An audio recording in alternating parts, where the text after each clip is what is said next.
మా బాబు 368వ ర్యాంకు సాధించాడు. ఎన్నో పోటీ పరీక్షలకు పాల్గొన్నాడు. అన్ని దగ్గరకు వచ్చి నోటి కాడికి వచ్చి ముద్ద నోటి దగ్గరకు వచ్చి పోయినా కూడా బాబు డిసప్పాయింట్ కాలేదు. అమ్మ నేను గ్రూప్ 1 ఆఫీసర్ని ఖచ్చితంగా అవుతా అమ్మ అని. బాబు తండ్రి లేడు, నేను నా చిన్న కొడుకు ఇద్దరం కష్టపడి పిల్లల్ని పోషించుకున్నాను సార్.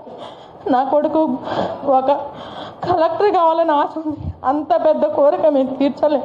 పోటీ పరీక్షలో గ్రూప్ 1 ఖచ్చితంగా నేను సాధిస్తామా అని ఎన్నో పండగలు పంపాలు అన్నిటిని పక్కన పెట్టి ఏది కూడా మేము ఇన్ని సంవత్సరాల్లో కూడా సంతోషం అనేది చూడకుండా ఉన్నాం సార్. ఈరోజు 368వ ర్యాంకు సాధించుకున్న పిల్లవాడికి 3 కోట్లు 6 కోట్లు ఎక్కడి నుంచి వస్తాయి సార్? ఒక్కసారి ఆలోచించండి మీరందరూ. 30,000 కూడా చూసుకోలేని, కళ్ళతో చూసుకోలేని పేదవాళ్ళం మేము. 3 కోట్లు 6 కోట్లు ఎక్కడి నుంచి తెచ్చిస్తాం సార్? ఈ పిల్లల భవిష్యత్తు ఎటు తీసుకుపోతారు? ఎటు పోతుంది సార్? ఈ టీవీలు చూస్తుంటే, ఈ వాట్సాప్లో చూస్తుంటే భయం అవుతుంది సార్. తండ్రి కోల్పోయిండు, నా బాబుకి నేను కూడా దూరం అయిపోతున్నా అన్నంత ఆవేదన ఉంది సార్. దయచేసి ఎక్కడైనా మేము 10 రూపాయల బిళ్ళ ఈ ప్రభుత్వంలో పెట్టి ఉంటే నా పిల్లోడికి జాబ్ వద్దు సార్. మీ అందరినీ దయచేసి పేరు పేరున నమస్కారం చేస్తున్నా సార్. ఇది నా తల్లిగా నా వేదన సార్. నా కుటుంబంలో ఈరోజు కష్టపడి తండ్రి లేకపోయినా పిల్లల్ని ప్రయోజకులు చేసిందని గర్వంగా చూసిన వాళ్ళందరూ ఈరోజు పోస్టులు అమ్ముకున్నారు. 3 కోట్లు 6 కోట్లకు అమ్ముడు పోయింది అంటే దారిలో తలెత్తుకొని తిరగలేకపోతున్నా సార్.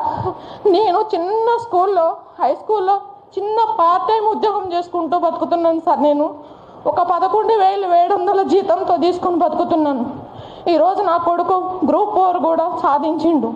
గ్రూప్ 4లో కానీ గ్రూప్ 1లో కానీ ఎక్కడైనా ఒక 10 రూపాయల బిళ్ళ మేము పెట్టుంటే మాకు ఈ జాబే అవసరం లేదు సార్. మేమందరం కూడా, మీ ముగ్గురం, మా తల్లి కొడుకులు ఇద్దరం చనిపోవడానికి కూడా సిద్ధమే ఇది కనుక ప్రూఫ్ చేస్తే. ఇది మాత్రం పచ్చి అబద్ధం సార్. కష్టపడి రూమ్లో కూర్చొని, అశోక్ నగరంలో కూర్చొని తిని తినక ఆ వేడి నీళ్ళు టీ తాగి పిల్లగాడు పుస్తకాల పురుగయ్యి ఎక్కడ చూసినా ఇంట్లోకి ఈరోజు మీడియా మిత్రులు వచ్చినా కూడా కనపడుతుంది సార్. నా ఇంటి నిండా, నా షెల్ఫ్ల నిండా నా పిల్లోడు చదివిన బుక్సే ఉన్నాయి తప్ప ఇంకేం లేవు సార్. ఇలా తల్లిదండ్రులు లేని పిల్లలు ఎంతోమంది ఉన్నారు. వాళ్ళని మనం శోభ గురి కానికండి సార్. నాకు పెద్దగా తెలియదు, మాట్లాడటం రాదు.